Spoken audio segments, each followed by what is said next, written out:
Alright, so let's start with circular measure. Now, circular measure, it's a pretty small chapter. In fact, I think it's the smallest chapter.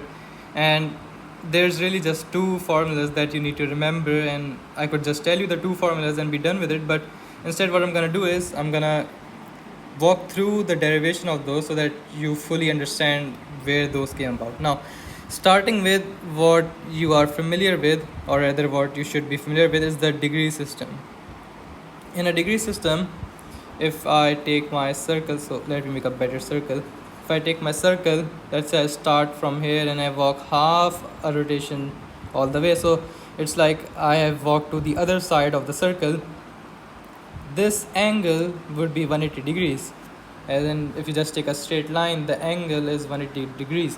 And so this is how the degree system is defined. So you can think of 1 degree, one degree as 1/80th of half a rotation, right? This is just how degree is defined. What we're going to talk about what is of our interest would be the radian system, which might probably be a new system for you. Now, in the radian system, let's say I am over here. This is a circle, or this is, let's say, it's a track. It's a path or a track of that makes a circle of radius r. Let's say I walk r distance over here, and I end up at here. Right, when I say I walk r distance over here, what I really mean is that this distance would be r. So if I were to just lay it flat over here, this much would be r. In the radian system, this is what is defined to be 1 radians. Right, this is what is 1 radians. So if I walk, let's say, 2 radians around the circumference, I land at this point.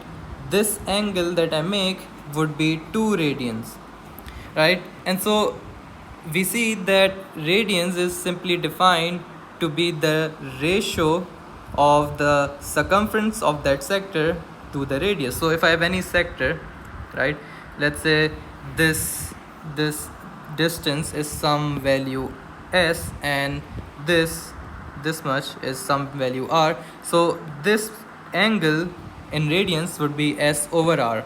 And so one thing that we quickly realize is that the circumference of any sector is r theta, r times theta, just because how r is defined.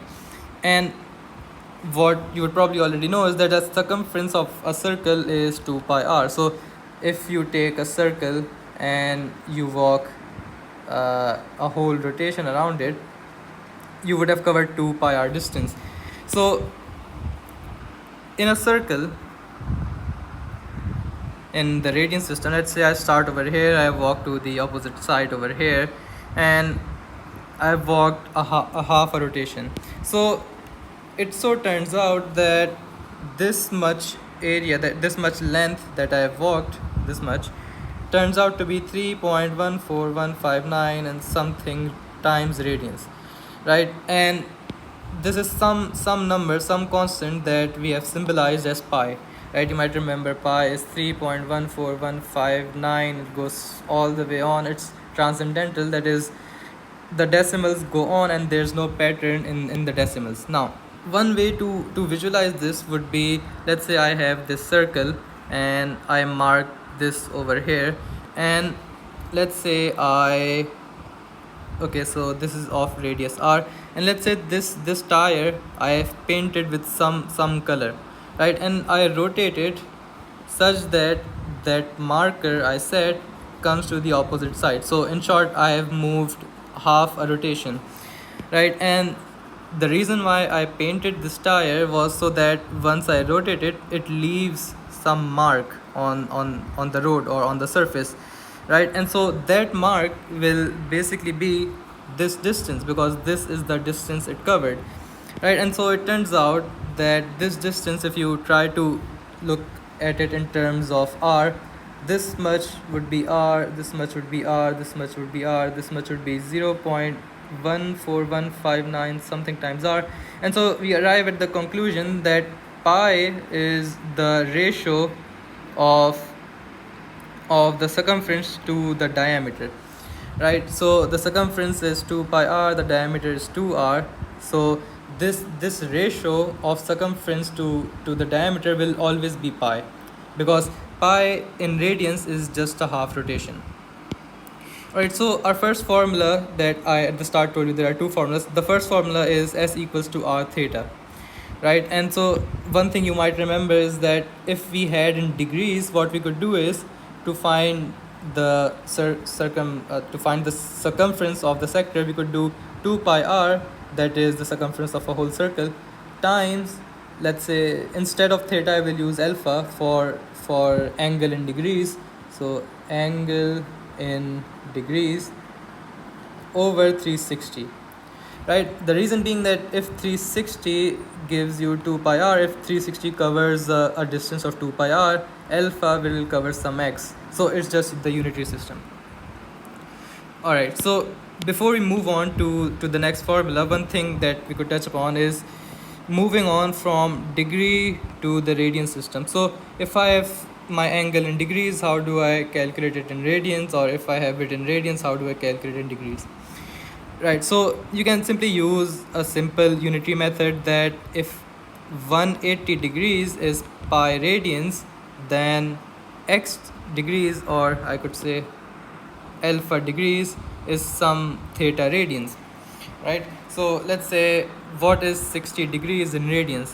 180 gives you, let's draw an arrow, 180 gives you pi, so 60 should give you some theta. So theta turns out to be pi into 180 over 60. So theta is pi over 3, right? And this would be some decimal, 1 point something probably. Right, so the next formula is of area of a sector, right? So we looked at S, so if this is R, and this is theta in radians, we saw that this distance would be r theta. Now what we're gonna look at is this area. Again, what you would probably already remember is that area is half pi r square, and if you want to find area of a certain sector, it would turn out to be, well, just the half pi r squared, and then we apply the unitary method that we multiplied by theta over 360.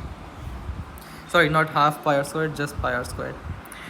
Alright, so let's say I take this circle, right, and I divide it into thin sections. I divide it into thin uniform sections. So I'm going to take a while to draw a few of these.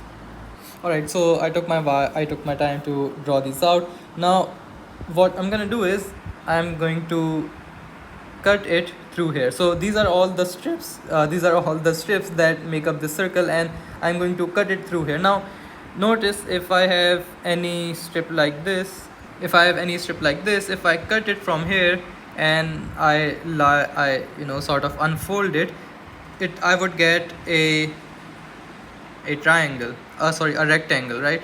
I would get a rectangle.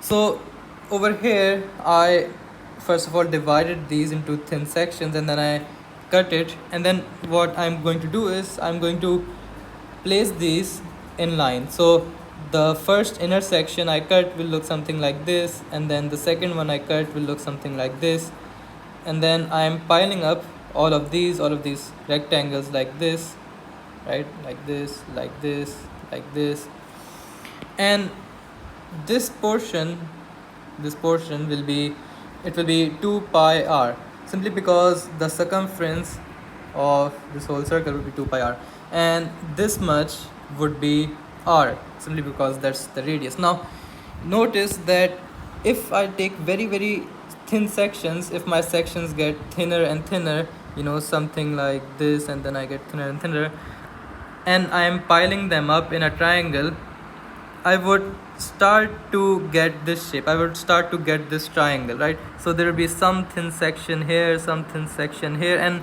I would start to get a triangle. I would get closer and closer to a triangle once I take thinner and thinner sections, right? A triangle whose length would be r, and this much would be 2 pi r. And if we apply the area of a triangle, half times r times 2 pi r, we get our usual formula, that is pi r squared.